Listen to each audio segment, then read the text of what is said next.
اور انہوں نے چونکہ بہت معاونت کی، لیکن آگے چونکہ حکومت کی پالیسی تبدیل ہوئی اور جب ڈیلیں ہو رہی تھی شریف خاندان کے ساتھ، تو اس وقت جو ہے پھر وہ معاہدہ رک گیا. ان کو جو پیمنٹ ہونی تھی، انہوں نے جو ڈاکومنٹس دیے تھے وہ پیمنٹ نہیں ہو سکی. تو اب براڈ شیٹ کمپنی نے باقاعدہ طور پر سپریم کورٹ آف پاکستان کے اندر درخواست دائر کی ہے، اور اس پٹیشن کے اندر کہا گیا ہے کہ نواز شریف اور آل شریف کے خلاف والیوم 10 کھولا جائے، چونکہ ہم نے اس کے اندر معاونت کی ہے. اور اب سپریم کورٹ آف پاکستان کے چیف جسٹس عمر عطا بندیال، جو ابھی کچھ اگلے مہینے جو ہے وہ ریٹائر ہونے والے ہیں، مہینے سے بھی کم وقت رہ گیا ہے، تو اب انہوں نے اس معاملے کے اندر 2 رکنی بینچ اب 22 اگست کو اس کی سماعت کرنے جا رہا ہے. سپریم کورٹ نے اس حوالے سے اٹارنی جنرل سمیت دیگر جو فریقین ہیں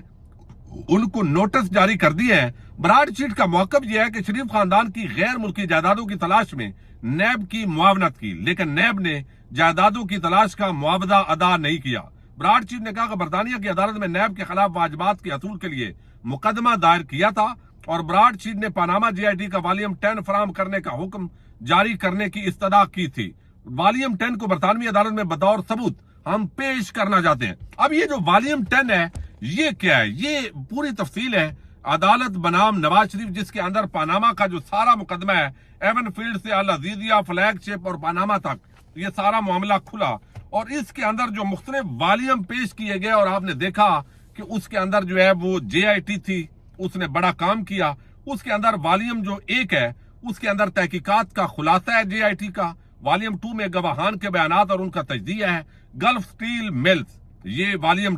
3 کے اندر ہے، اور آگے ایون فیلڈ اپارٹمنٹ کی ملکیت قطری خطوط یہ والیوم 7 کے اندر ہے. والیوم 8 میں ہل میٹلز کا قیام اور تحائف، فلیگ شپ انویسٹمنٹ لمیٹڈ اور کمپنیز، نیب اور ایف آئی اے کے کیسز، حدیبیہ مل کیسز، اور آگے جو والیوم 10 ہے اس کے اندر میوچل لیگل اسسٹنٹ ریکویسٹ، جو خطوں کی دعوت تھی بین الاقوامی سطح پہ کہ کس طرح شریف خاندان کا یہ پیسہ کہاں انویسٹ ہوا، کیسے منتقل ہوا، مختلف ممالک کو لکھا گیا، ان کی جائیدادیں کہاں کہاں ہیں، انہوں نے اس پر کیا جواب دیا. تو یہ والیوم 10 اگر کھل جائے تو یقیناً یہ شریف خاندان کا جو ہے وہ طوطا ہے جس کے اندر ان کی جان ہے. دوسری طرف ہم نے دیکھا کہ جب یہ مقدمہ چلا